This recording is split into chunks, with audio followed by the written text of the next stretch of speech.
Anyway, thank you all for coming again.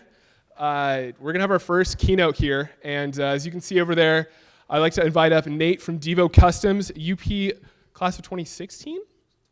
2016 alumni. And yeah, I'm going to let Nate get to it. All right. Oh, wow. Cool. Yeah, so like Keaton said, my name is Nathan Devon, owner and operator of DeVocustoms. Stoked to see you guys here, right? This is amazing. I'm super inspired right now. Before I get started, I want to give two quick shout outs. First to my intern. His name is Saeed. He's going to be flipping the slides for me. Yeah, a round of applause, I guess. Initially reached out to me about a month and a half ago. We've been working together ever since. Really good knowledge about the brand, some good ideas.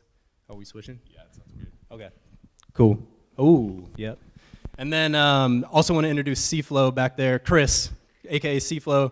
Yeah, he's my photographer. I would not be standing here today if it weren't for him helping getting DeVocustoms off the ground. So without further ado, let's get into it. I do want to say, so everyone obviously here is creative, right? Who is trying to turn that creative passion into a business in this room? Most of this room, good. Good, okay. So I think that's good for this presentation where it's going. I'm going to talk a little bit about my origin story with DeVocustoms.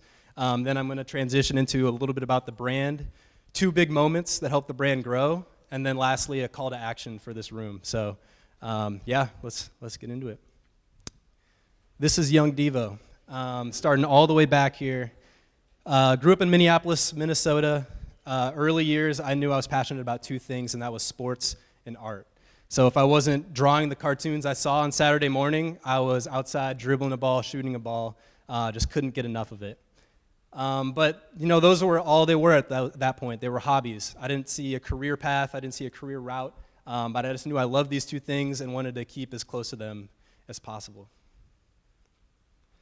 So eventually that led me to Adidas. So yeah, high school, college at UP, landed an internship at Adidas, and this was a dream come true, right? Someone who was passionate about sports, being at one of the biggest sports brands in the world was huge for me. But I was still an intern, right? So I'm navigating, I'm trying to figure out exactly what I want to do. And it wasn't until I came across graphic designers where I thought I found it. So graphic designers, I didn't even know this job existed for Adidas, but they got to sit around and basically make graphic t-shirts in Photoshop and Illustrator. And I was like, that is the coolest thing. That's the perfect blend of sport and art. This is what I want to do. So once I got that, I networked. I actually got a few interviews, but just got turned away every time. One, didn't have a portfolio, so you needed that. Didn't have that. Two, you needed skills in Photoshop and Illustrator. Didn't have any of those either. So, and then strike three, I'm going up against candidates who, you know, have come from other prestigious brands, you know, have a lot of experience, art school. And so it was tough for them to take a risk on me, a guy who was passionate but just didn't have any of those technical skills. But I was determined, right? And I wanted to work on a portfolio, and I wanted to work on a portfolio that would stand out. I wanted to prove that I could express the art I wanted to make, but I just couldn't physically with the computer make it happen. And so I figured out how to paint on garments. So this is the first piece I made after many trials and tribulations of getting the formula right, making sure, you know, it's flexible, washable, etc. And this is the first one I made of Lil Yachty. Shout out Lil Yachty, one of my favorite guys. But yeah, so I made it. I was super proud of it. I hit up C-Flow. We went to St. John's, shot it that night, and I posted on Instagram, and I got a lot of attention. And so it wasn't until someone said, "Hey, can I buy this?" to where I was like, you know, maybe this isn't about getting a job at Adidas anymore, but maybe my own thing. This could be my business. And so from there, basically, DeVocustoms was born. I started making more garments. I actually sent this piece to Lil Yachty himself, and he posted it on his Snapchat, so that's the screenshot. And for me, that was like validation, right? You know, someone who's an artist like him showing love to some of my art, I'm on the right path here. I got to do this. So that was the validation I really needed to get it going. So yes, from there, DeVocustoms was born. I had, you know, my Instagram, my website, Facebook, YouTube, all that going. But I looked at this logo. Sorry, shout out Taylor Hendricks. He designed this logo. I had this logo, but it was just a logo at that point, right? I wanted people to feel some sort of emotion when they saw that logo.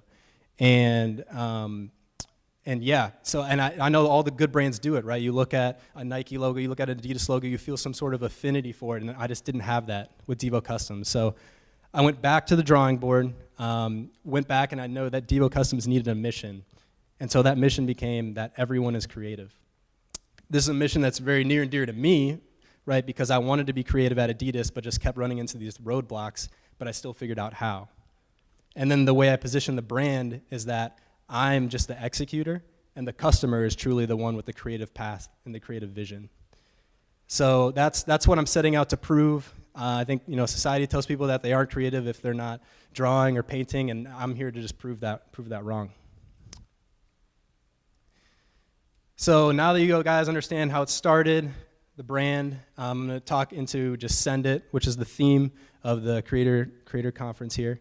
So here's my first story. So basically, I'm 4 months into DeVoCustoms. I'm in a little bit of a creative rut. I'm not growing in the way I want to be growing. I decided to reach out to Marcus Harvey. He's the owner of Portland Gear. I've hardly met this guy, and he actually hits me back saying, hey, your product's dope, but you need to get it on influencers if you want to grow.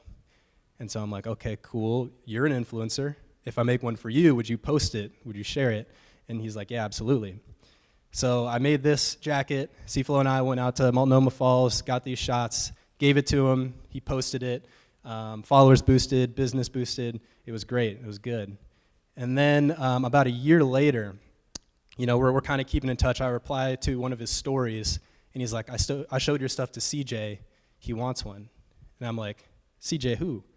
And then he said CJ McCollum. So he's the starting shooting guard for the Portland Trailblazers. And I got to make 4 custom jackets for him. And so that one was pretty crazy to me. Obviously, my passion of sport, I look up to this guy quite a bit, and it all started from an email a year and a half ago just asking for help. So that's my first story about Send It. Second story.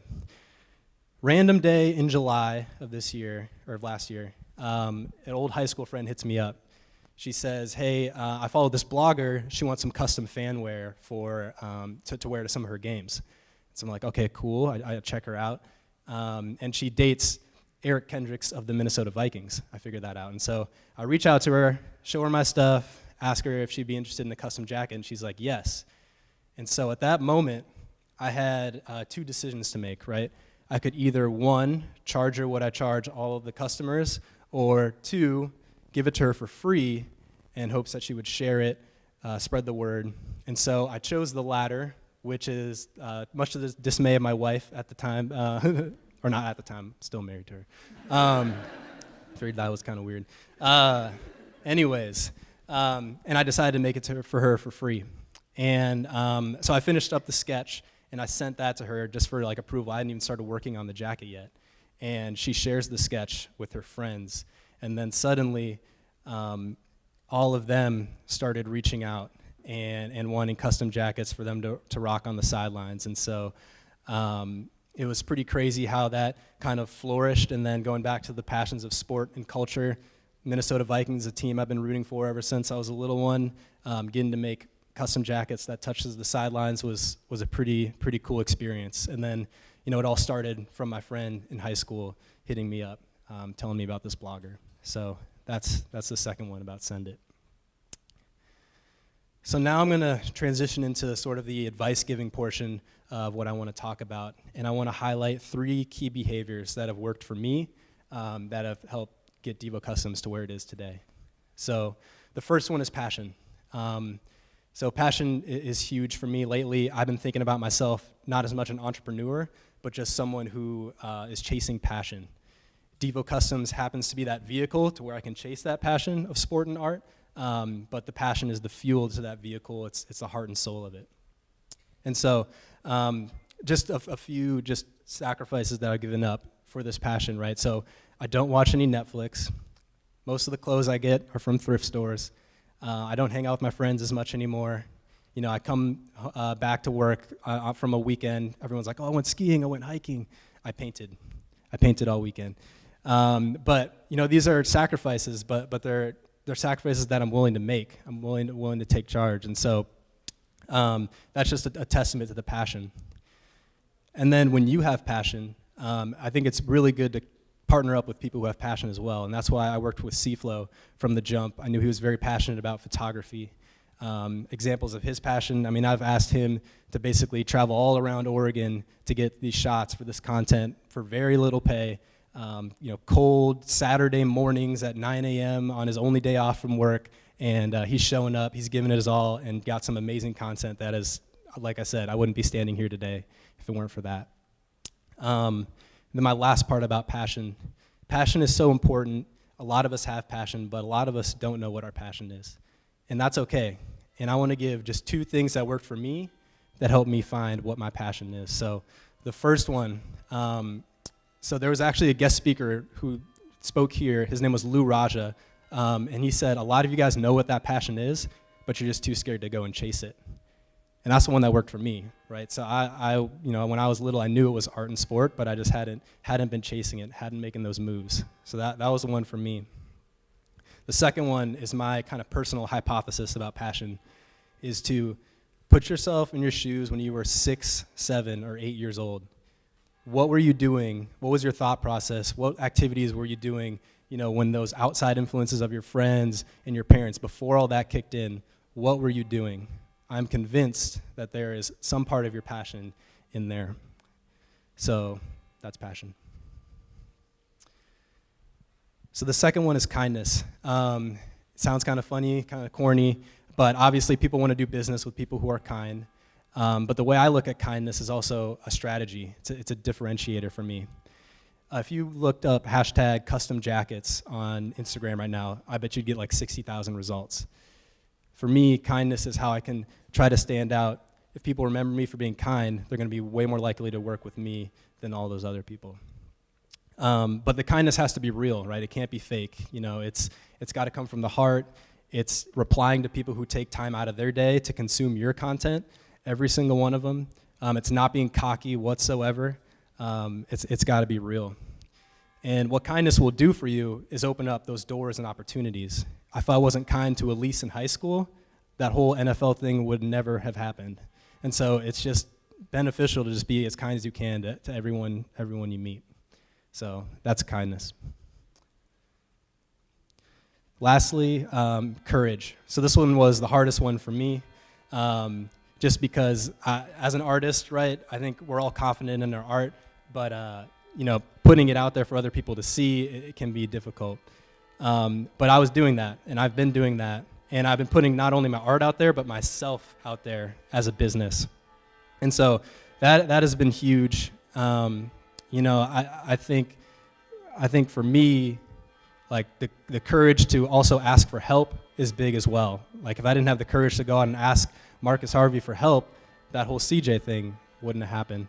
I think also with courage, putting yourself out there can be scary, but it's also super liberating, right? So, I think in a time, especially with there's fake news, fake environments, a lot of fake stuff going on, if I can only put the truth out there, put myself out there, people are going to gravitate towards that.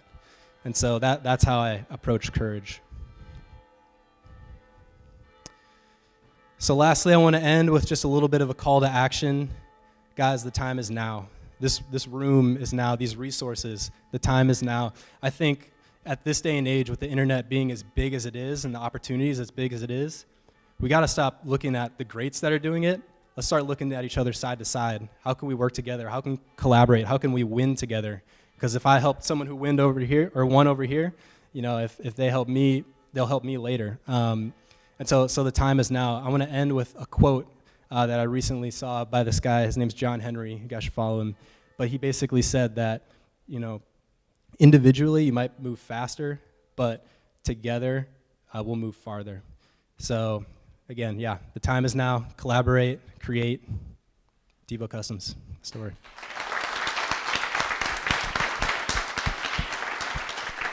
Awesome. Sweet. Thank you, sir. I want to open it up to questions real fast for Nate. I'm going to turn this mic off. Yo. Anyway, if you guys have any questions, I invite you to ask him for a quick short Q&A. I know I, for one, have the first question I'd love to open with. What do you do in those times when like you're in the rut and like there is like nothing but like darkness in front of you? You don't know what you're doing. You don't know why you're doing it. Like, what do you do in those moments? So that's a tough one because for me, it goes back to your passion of why you're doing it in the first place. And so I actually don't think I've run into that to the extent to where like, what am I doing? What am I doing? I know for a fact that I love sport and art, and that's what I'm doing. So I have that passion and that fuel behind it. And so I think if you run into an instance like that, it might be good to like try to remember why you're passionate about what you're doing in the first place. Or maybe you realize that, hey, I wasn't that passionate about this. I got to bounce. Because the passion is, like I said, it's the foundation, it's the key, it's the fuel. Like none of this, I wouldn't be doing this if it weren't for the passion that I have, that I learned from a young age. So that's, I guess, yeah, does that answer your question? Cool, yeah, nice, good one. Oh, yeah.